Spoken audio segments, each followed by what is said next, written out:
সাধারণত আমাদের ঝগড়া লাগে না। মানুষটা খুবই নিরীহ, চুপচাপ থাকে। তারপরও কখনো উত্তপ্ত বাক্য বিনিময় হলে রাগ থামার পর প্রতিবারই স্বামী বলেন, জামা কাপড় ব্যয় গুছিয়ে নাও। স্ত্রী বিনা বাক্য ব্যয়ে প্রস্তুতি নিয়ে নেয়। প্রথমবার ঝগড়ার পর স্বামী যখন বলল, সব কিছু গুছিয়ে নাও, স্ত্রী ভীষণ কেঁপে উঠেছিল। মানুষটা তাকে কোথায় রেখে আসবেন, এখন আর ভয় পায় না। স্ত্রীকে নিয়ে স্বামী শহরের শেষ প্রান্তে নদীর তীরে নিরিবিলি এক রেস্তোরাঁয় নিয়ে যান। সামর্থ্য সবটুকু দিয়ে স্ত্রীকে হোটেলে সবচেয়ে ভালো খাবার দিয়ে আপ্যায়িত করেন। স্ত্রী কখনো এ বিষয়ে কিছু জানতেও চাননি। স্বামীর বোন কৌতূহলী হয়ে ভাইয়ের কাছে জানতে চাইল, কারণটা কি? ভাই বলল, মেয়েরা স্বামীর সাথে ঝগড়া হলে মায়ের কাছে গিয়ে মনের কষ্ট প্রকাশ করে, অভিমান করে বাপের বাড়ি চলে যায়। কয়েকদিন থেকে মনটা হালকা করে আসে। তোর ভাবির যে কেউ নেই, পুরোপুরি এতিম, এমনকি বাপের বাড়িও নেই।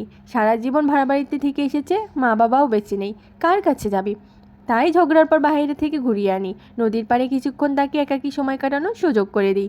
খোলা আকাশের নিচে নদীর তীরে দাঁড়ালে হয়তো মনের ভাবে কিছুটা হলেও হালকা হবে। বাপের বাড়িতে ঘুরিয়ে তো আর আনতে পারবো না, অন্তত একটা বেলা মুক্তির স্বাদ পাইয়ে দেওয়ার চেষ্টা তো করতে পারি।